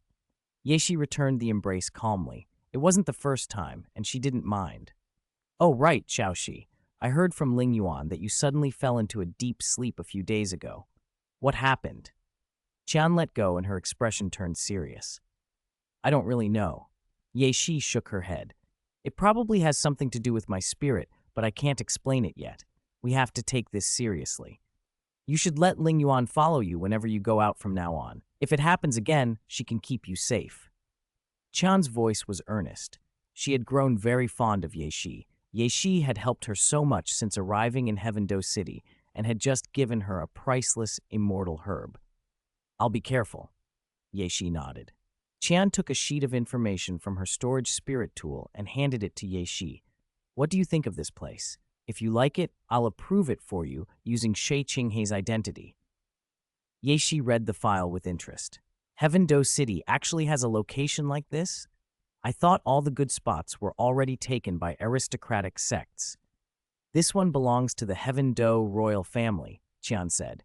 The environment's excellent and it's secluded, no nearby sects. Emperor Shuiye is trying to win you over, so it won't be a problem to get it approved. Qian put an arm around Yexi's shoulder in a friendly, intimate gesture. Then let's choose this place. Yexi closed the file and handed it back. No problem. When the time comes, come to the Crown Prince's mansion, and I'll take you to see it. We'll go through the formalities, and I'll approve it with Shui Qinghei's name. Qian smiled brightly. I'm heading to Sunset Forest tomorrow to add a spirit ring. After I get back, we'll start making preparations. Yexi leaned against Qian, smiling. I've almost finished arranging things on the Heaven Do royal family's side. If we cooperate, Emperor Shuiye can provide a lot of resources to help you establish your forces. Qian played with Yexi's hair, unable to hide her happiness. Resources are good, the more the better, but not all at once. We have to let things flow gradually. They exchanged a look and laughed together, their laughter clear and musical, ringing through the room. Outside, Shilong and Lingyuan were speaking quietly. Lingyuan, how did your spirit power increase so much? Shilong's gaze swept over Lingyuan skeptically. It's all thanks to the young miss. Lingyuan's voice was full of feeling. Young miss gave me an immortal herb and a 9-rank purple Ji to strengthen my foundation. That's why my spirit power rose so fast. She's done well. Shilong nodded. Once you reach rank 96, you can enter the Hall of Offerings and become an offering. Lingyuan smiled faintly and glanced toward the room where Yexi and Qian were. I'd rather stay by young Miss's side and protect her than become an offering. Shilong's expression softened. I'm at the bottleneck of rank 95 myself.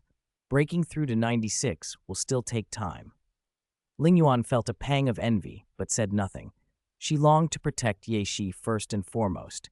Shilong leaned against the doorframe and waited patiently. Chapter 35, Man-Faced Demon Spider. Early the next morning, as dawn was just breaking, the door opened from within and Qian Renshui and Yexi stepped out together. Xiaoxi, I'm going back to the royal palace first, Qian Renshui said, reaching out to smooth Yexi's hair. Her voice was gentle. After you've absorbed your spirit ring, remember to come to the palace and find me. Sister, I know, Yexi replied with a smile. After I absorb it, I'll come. Shilong, let's go. Qian Renshui waved to Shilong and left the mansion with her, heading toward the Tiando royal palace. Yexi turned to Lingyuan, who was standing nearby. Elder Lingyuan, please summon Tianyao. I'll wait for you both at the entrance. Lingyuan nodded and went to fetch Tianyao. Soon she returned with Tianyao, and the three of them set off toward the Sunset Forest. After 2 or 3 hours, they reached the forest. They walked deeper beneath the canopy, listening to the occasional roars of spirit beasts. A thoughtful look crossed Yexi's face. The Sunset Forest has many kinds of spirit beasts. Their cultivation levels are generally between 1,000 and 10,000 years. We'll search here first. If we can't find anything suitable, we'll head to the Star Do Great Forest. Lingyuan, a titled Douluo, kept her mental force active to scout the area and help Yexi and Tianyao locate appropriate spirit rings. About 20 minutes into their search, an angry roar echoed through the trees. Lingyuan froze and pointed to the left. There's a man-faced demon spider, roughly 3,000 years old. It's hunting an iron-armored bear of about 1,800 years, she said. Man-faced demon spider, iron-armored bear, Yexi and Tianyao repeated, eyes lighting up. The spider's age and attributes were a perfect match for Yexi's third spirit ring. The iron-armored bear would be ideal for Tianyao. Elder Lingyuan, I want that man-faced demon spider's ring, Yexi said softly. Second Miss Tianyao, I'll take the iron-armored bear, Tianyao added, excitement in her voice. All right, I'll go, Lingyuan said. In a blink, she shot forward. Her speed was startling.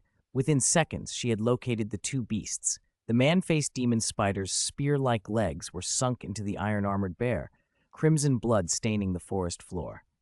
The iron-armored bear lay on the ground, whimpering, its breath shallow. Lingyuan's expression tightened. I need to finish this quickly. If the iron-armored bear dies, I'll have to find another suitable ring for Miss Tianyao. She released her spirit, blazing spirit kite, and 9 spirit rings glowed beneath her feet, 2 yellow, 2 purple, and 5 black. With a single controlled descent, Lingyuan's toes landed on the spider's back. The impact pinned the man-faced demon spider to the ground, even cracking the earth beneath it. The spider's legs twitched in a futile struggle, but it could no longer rise. Ling Yuan glanced at the failing iron-armored bear, then hoisted both beasts with a display of strength and started back the way she had come.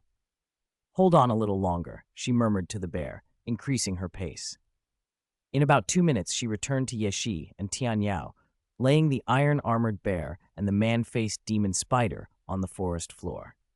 Yeshi drew a short sword and Tian Yao a dagger. Each plunged their weapon into the body of the spirit beast they needed. As the beast's spirits dissipated, 2 purple spirit rings shimmered free from their forms.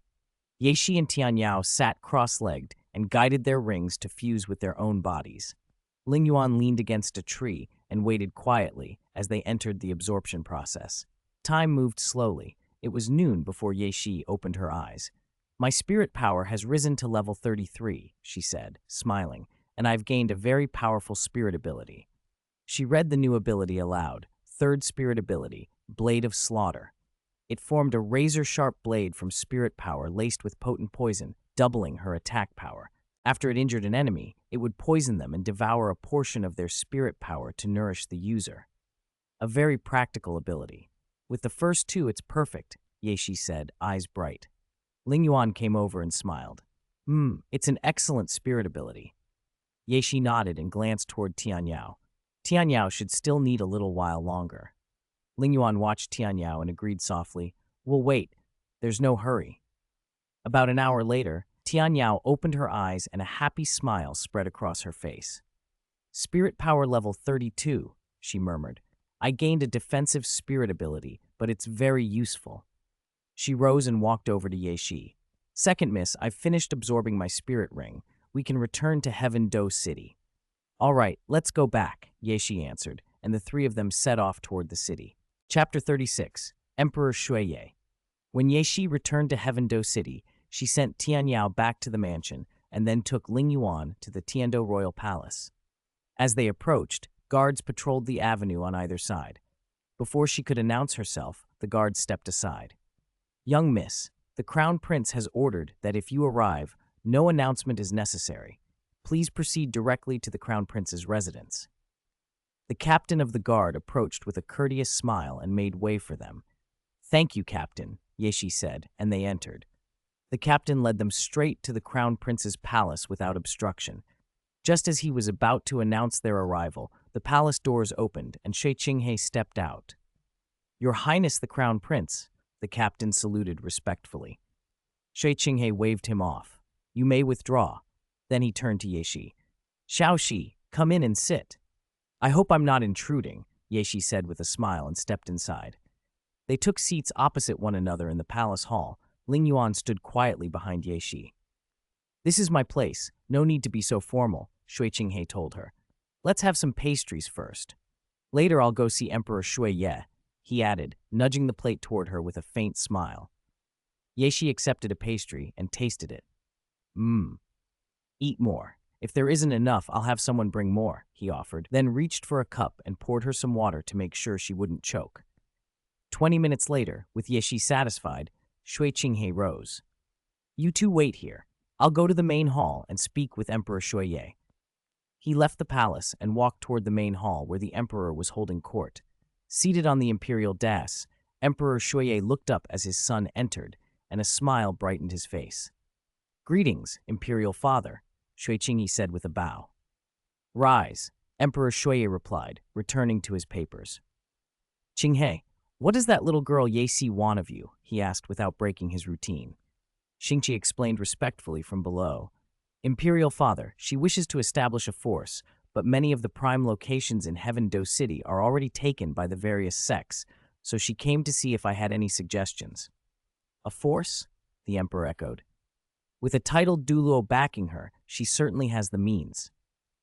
Emperor Shuiye nodded slowly, thoughtful. Shui Qinghe stood quietly, waiting. After a long pause, the emperor set aside his state papers and regarded his son directly. "Qinghe, what do you think?" "We can help," Shui Qinghe said. "It's a good chance to win her favor. The royal family controls several fine sites. We could let her choose one and allocate it to her for establishing the force. It costs us almost nothing, and if she accepts, she will owe us a favor. If she declines, we lose nothing." Emperor Shuye listened, but his eyes flicked over his son as if weighing other possibilities. "Your suggestion is sound, but it isn't everything," he said at last. "If she wants to form a force, she needs more than land. She needs resources. Those are things we can supply. When you return, tell her the royal family can provide the site and the necessary resources. In return, when the royal family requires assistance, she must support Heaven Do fully." As he spoke, his gaze was intent on Shui Qinghe, as though sizing up the outcomes. Shui Qinghe felt a small surge of pleasure at the plan, but he kept silent, waiting for the emperor to continue.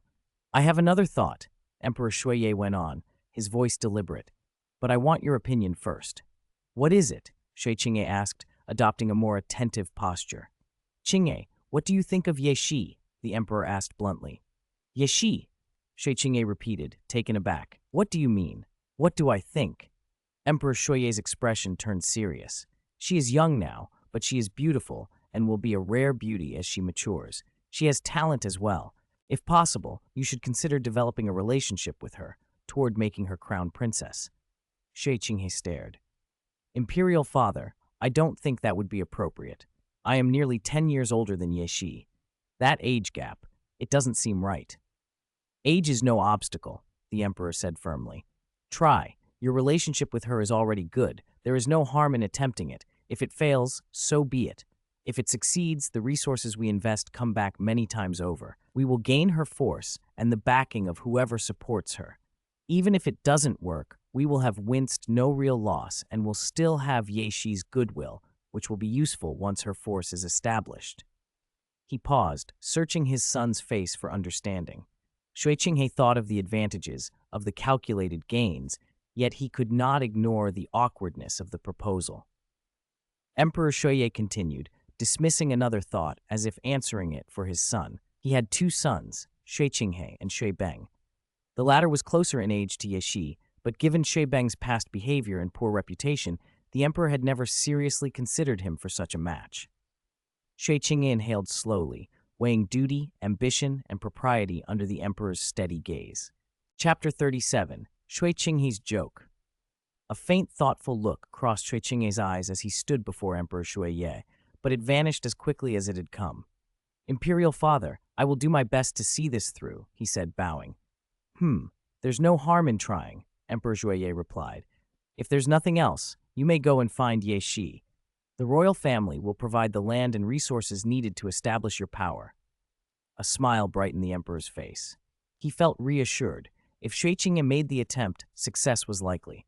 As crown prince of the Heaven Do royal family, Shui Qinghe had looks, status, and considerable talent. Trying to win over a 9-year-old like Ye Shi seemed well within his reach. After all, no matter how gifted, she was still a child. Even if it failed, the royal family would lose little and potentially gain much. "Imperial father, I will return then." Shui Qinghe bowed again and left the hall. As he stepped out, his pace slowed. His gaze skimmed over the palace, and a small smile curved his lips.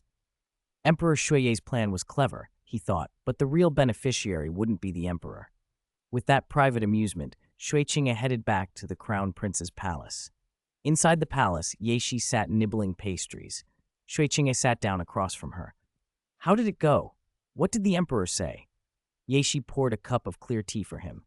"It went smoothly. The royal family can supply both land and resources to establish a power base." Shui Qinghe took a sip and let out a soft chuckle. "But the emperor has other ideas." "Other ideas?" Ye Shi's blue eyes blinked in puzzled interest. "He wants to make you crown princess of the royal family," Shui Qinghe said with a half-smile. Ye Shi was taken aback. She had expected the emperor to attach conditions or make demands, but had not expected him to set his sights on her. She was only 9, still a child. Heat rose to her cheeks at the thought. Despite knowing the refined face before her really belonged to her elder sister, Qian Renshui, she couldn't help the flush. At the palace entrance, Shi Long had arrived unseen and now stood quietly, holding a sheet of intelligence. He had overheard Shui Qing's words and hesitated, unsure whether to interrupt. Ling Yuan, standing behind Ye Shi, looked up at the ceiling, as if she had seen nothing and heard nothing. "You're a good person, but I'm not considering it," Yeshi said in a teasing tone, giving Shui Qinghe a sidelong look. "What a pity," Shui Qinghe said, withdrawing his hand and taking a pastry himself. He glanced toward Shilong. "Young lord, second miss, I've received a piece of intelligence. Care to take a look?" Shilong stepped forward and handed it over. "Intelligence?" Shui Qinghe unfolded the paper and frowned slightly. "Xiaoxi, have you had any dealings with the Nine-Heart Begonia family?" "I haven't met anyone from the Nine-Heart Begonia family since I came to Heaven Do City," Yishi replied, taking the intelligence and studying it. "I wouldn't have dealt with them." "Then why are they inquiring after you?" Shui Qinghe's brow tightened. "Strange. Let's wait and see what they intend." Yishi considered for a moment.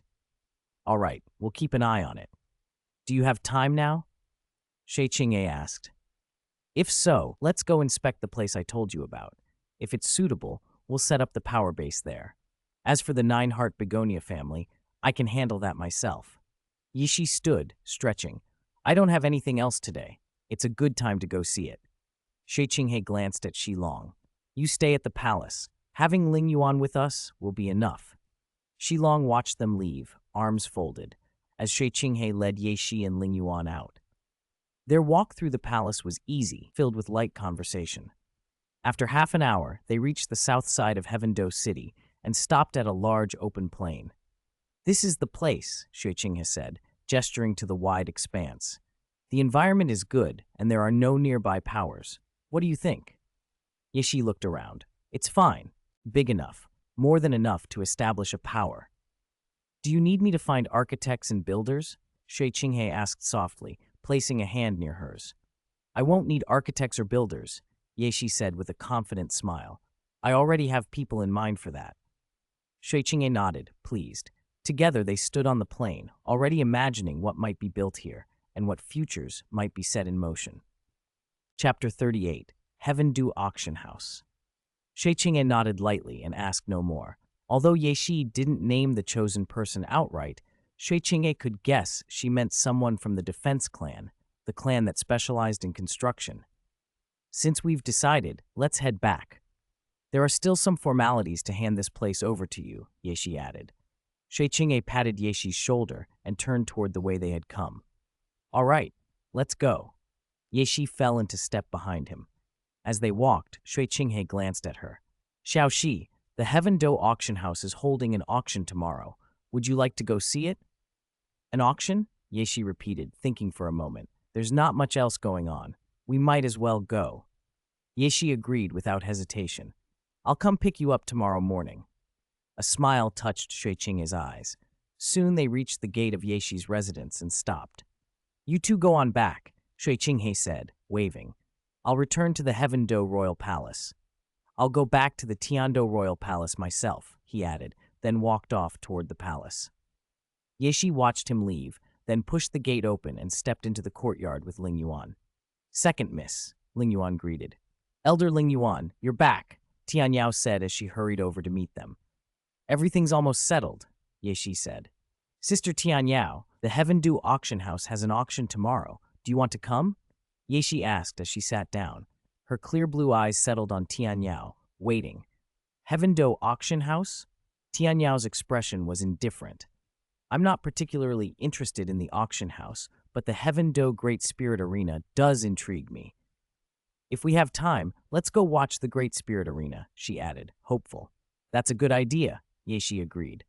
Occasional bouts at the Great Spirit Arena are a good way to build combat experience. Tian Yao's face lit up with a pleased smile. "Then let's rest for now. After the auction tomorrow, we'll go see the Great Spirit Arena." Yeshi stretched and headed toward her room, while Tian Yao and Ling Yuan returned to theirs. Meanwhile, at the Nine-Heart Begonia family's estate, the family head Ye Qing sat in an antique study, quietly reading through the reports laid out before her. "Is this all the information you gathered?" she asked. "Family head, this is everything we could find," a disciple replied, stepping forward with papers in hand. "Very well. Those who gathered the information may return. There is no need to continue the search," Ye Qingxie said, waving them away. "Yes, family head." The disciples bowed and withdrew. Once the room was empty, Ye Qingshe clasped her hands and studied the reports more closely. From the facts compiled, she saw great potential in Ye Shi. In every respect, Ye Shi would be an excellent ally for the Nine-Heart Begonia family.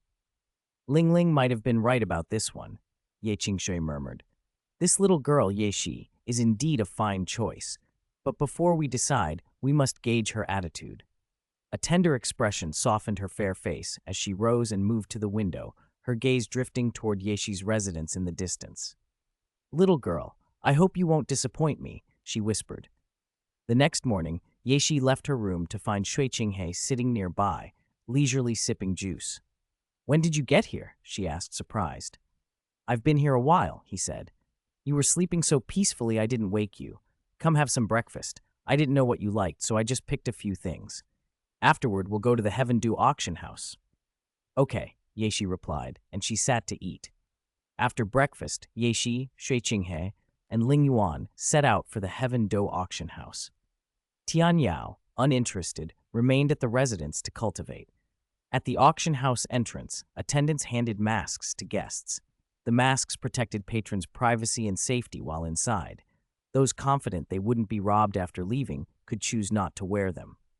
Shui Qinghe took 2 masks, put one on, and handed the other to Ye Shi.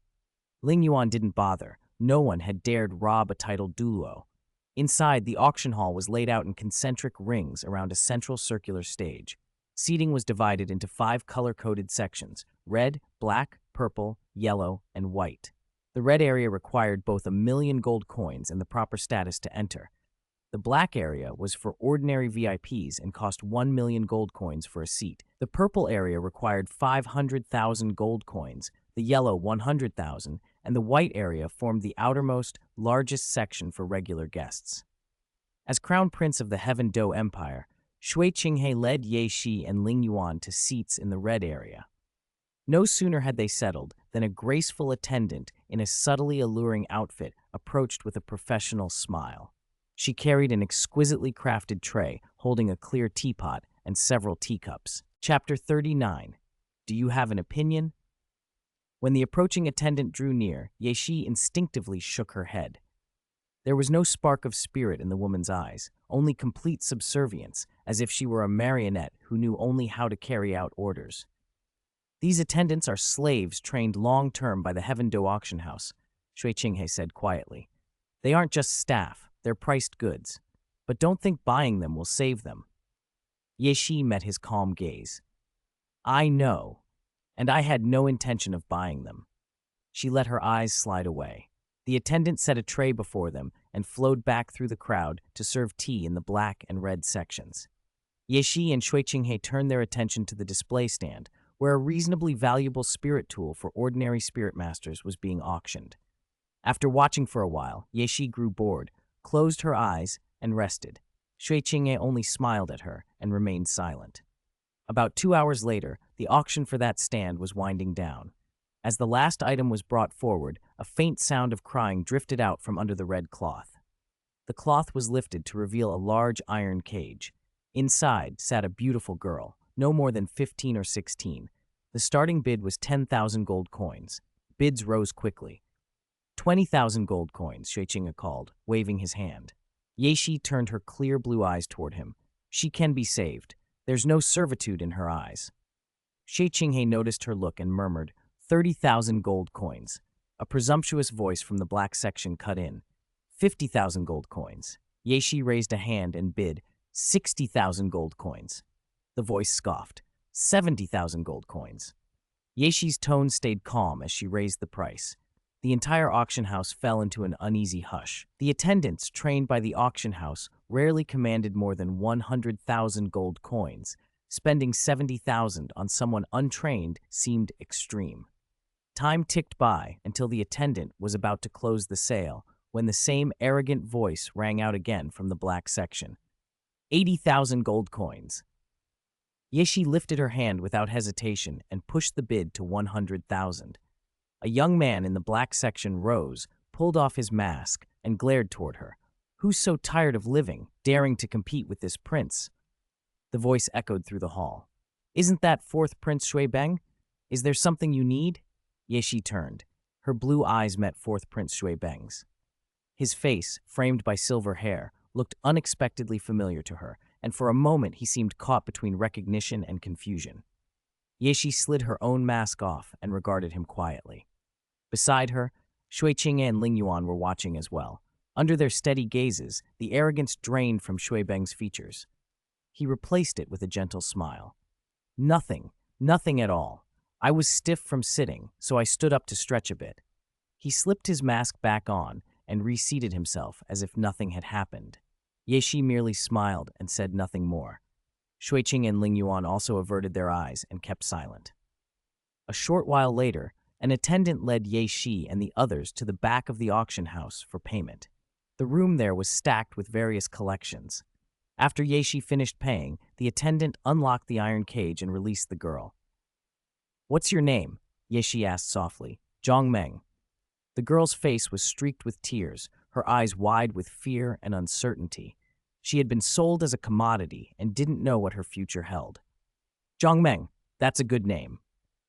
Yeshi inclined her head and smiled. "Come with us. You'll be my maid from now on. I bought you for 100,000 gold coins. As my maid, I'll pay you 10 gold coins a month and provide food and lodging. Once you've repaid the 100,000, you won't have to be a maid anymore, and you'll be free to go wherever you want." With that, Yeshi fell into step with Ling Yuan and Shui Qinghe and began leaving the auction house. "Yes, young miss." Zhang Meng's gratitude showed plainly as she followed quickly. Even though becoming a maid took away some freedom, it was infinitely better than being bartered like an object. "Xiaoxi, are you going to have her work in the mansion?" Shui Qingye asked softly as they walked. Yeshi nodded. The mansion's too quiet with just me, Tian Yao, and Ling Yuan. A few maids to keep things in order would be good." She glanced back at Zhang Meng following behind. "This will be a good life for her." Shui Qingye's voice dropped to a near whisper. "Buying her as a maid was my original intention as well." He gave a subtle look toward Zhang Meng. They returned to the mansion. In the main hall, Yeshi sat while Zhang Meng stood before her, still a little shaky. "You should go buy a few sets of clothes, then find a room in the mansion to rest," Yeshi instructed. "For now, you'll be responsible for cleaning the mansion." She produced a few gold coins from her storage bracelet and placed them on the table. Chapter 40, Great Spirit Arena. Listening to Yeshi, Zhang Meng drew a long breath and stepped forward with a solemn bow. "Young miss, Zhang Meng thanks you. Thank you for saving me." Her eyes shone with emotion as she took up the gold coins from the table. "I'll do as you asked." Yeshi waved her hand, dismissing her. Zhang Meng wasted no time leaving the hall. "Xiaoxi, if there's nothing else, I'll return to Tiando Royal Palace first," she added as she went. Shui Qinghe rose from his seat and crossed to Yeshi, smoothing a hand over her hair. "Sister, could you not do that sort of thing in front of me? It's a little embarrassing," he said. Yeshi regarded him seriously. For a moment his hand froze, then he relaxed and a refined smile returned to his face. "You're right, it does feel strange. I won't do it again. All right, I'm heading back to Tiando Royal Palace now." With that, he strode out of the mansion. As Shui Qinghe left, Yeshi turned her clear, blue eyes to Ling Yuan, who had been watching silently. "Elder Ling Yuan, please fetch Sister Tian Yao. Let's go to the Heaven Do Great Spirit Arena and take a look." "Very well, young miss," Ling Yuan replied and left for Tian Yao's room. Soon Tian Yao bounded into the hall. "Second miss, let's go. We can head to the Great Spirit Arena and enter a few Do Hun matches while we're there." Tian Yao's face was bright with excitement. "Yes, let's go." Yeshi rose, stretched, and led the way out of the mansion, Ling Yuan at her side. Ling Yuan stayed close, serving as their discreet guard. Before long, they arrived at the imposing building. The Heaven Do Great Spirit Arena was elliptical, some 120 meters tall, with one main Do Hun arena and 24 subsidiary arenas. Altogether, it could hold 60,000 spectators. They entered and found a VIP box with an excellent view of the main stage. A staff member placed drinks and pastries on the table. "Young misses, these are provided by the arena. If you need anything else, please let me know." "Thank you," Yeshi said, then took a pastry and began to eat while watching the match below. On the Do Hun stage, two double-ring spirit grandmasters were locked in combat. Both were attack-oriented, Every exchange was a direct strike or a clash of spirit abilities. The gap between them looks pretty big, Tian Yao observed. That's normal, Ling Yuan said calmly, glancing down. Their strength isn't equal. The one dominating has reached about 30 spirit power, but hasn't attached a third spirit ring. The other has only just stepped into the spirit grandmaster realm. Then why hasn't he attached a third spirit ring? Tian Yao asked. If he did, he'd be forced to compete at the spirit elder level, Ye Shi replied slowly. It's probably a financial choice. As long as he doesn't attach the third ring, at this level he can beat most spirit grandmasters, unless he runs into the very best. If he advanced to spirit elder, where the opponents are much stronger, his chance of winning would drop. I see, Tian Yao said with a nod and returned her attention to the fight. Minutes later, a staff member returned to the VIP box. Please bring 2 registration forms. We'd like to participate in the Dohun matches, she said. Right away. Please wait a moment. The staff member stepped out and shortly came back with 2 forms. You just need to fill in the details truthfully and give us a code name, he explained, setting the forms down in front of Ye Shi and Tian Yao. They filled in their information, code names, ages, spirits, and handed the forms back. The staff member scanned them and showed a flicker of surprise. He hadn't expected both young women to be 3-ring spirit elders. Ye Shi's code name read Death God, Tian Yao's Golden Scale. Please wait here. I'll bring your Iron Dohun badges shortly, he said with a professional smile and left. Tian Yao leaned back, eager anticipation in her eyes as she watched the arena. Ye Shi calmly finished her pastry, her gaze serene. Ling Yuan, bored by the spectacle, closed her eyes and rested. As a titled Douluo, she had no real interest in these matches. Soon, the staff member returned with 2 iron badges. 2 Iron Dohun badges for you, young misses. Thank you, they answered softly. With their badges in hand, Ye Shi and Tian Yao settled in to wait for their turns to enter the matches.